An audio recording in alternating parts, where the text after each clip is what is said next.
day.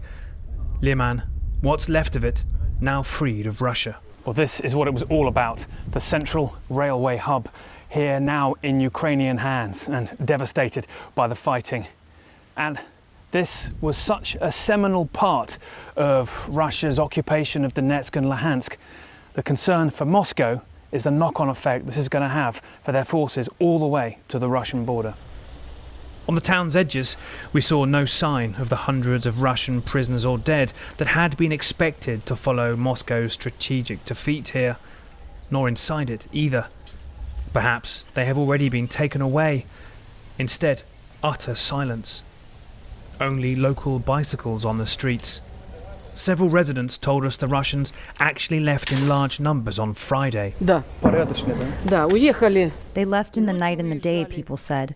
I didn't see it myself, but they say they sat on their APCs and their bags were falling off as they drove. They ran like this. It would be remarkable timing that Russia fled Lyman in the very same hours that Putin was signing papers declaring here Russian territory and holding a rally on Red Square. A similar story in the local administration, where the only signs of Russia left are burned flags. They ran away without saying a word to anybody, he says.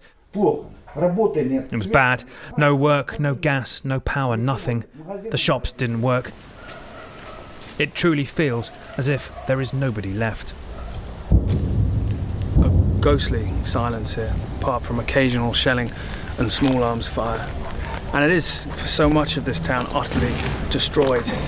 So many locals, we're told, leaving when the Ukrainian push towards it began. But now it's just this utter ghostliness in a place that's such a strategic defeat for Russia. Gunfire in the distance. They're nervous some Russians may be left. Outside what's left of the court, the constant change and violence is too much for some. Her husband just arrested. Понимаете, сказать вам правду.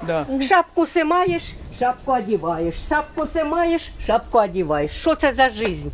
72 года, 73-й год. Я не могу спокойно, как крыса в подвале. С подвала вылазить. Сказать, а что ж это такое? Только вы же это не покажете, понимаете?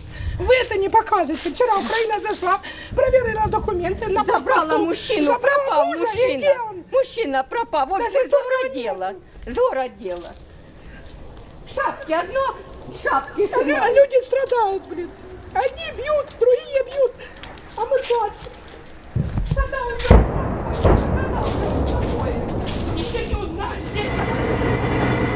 The Ukrainian troops we did see had already stopped celebrating.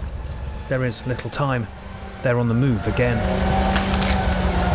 Another Russian target further east, Kreminna, in their sights. And those left in Lyman, a town cursed to have these bars of rusting steel running through it, are gathering the ruins to burn for fuel with winter ahead.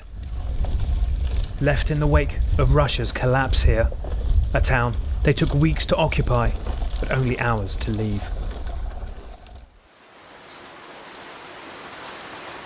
Now, the impact of losing Lyman could be felt by Russia across its positions in Donetsk and Luhansk. As I said, they're all the way to the Russian border. Already, Ukrainian forces continue to advance. In fact, that town was so empty of them, we were told, because they'd already, frankly, moved on to the next target. And so, with the pressure mounting in the east, and it appears tonight in the south as well, against Russian forces, very dark weeks ahead here for Moscow's invasion of choice of its neighbouring country. Pam?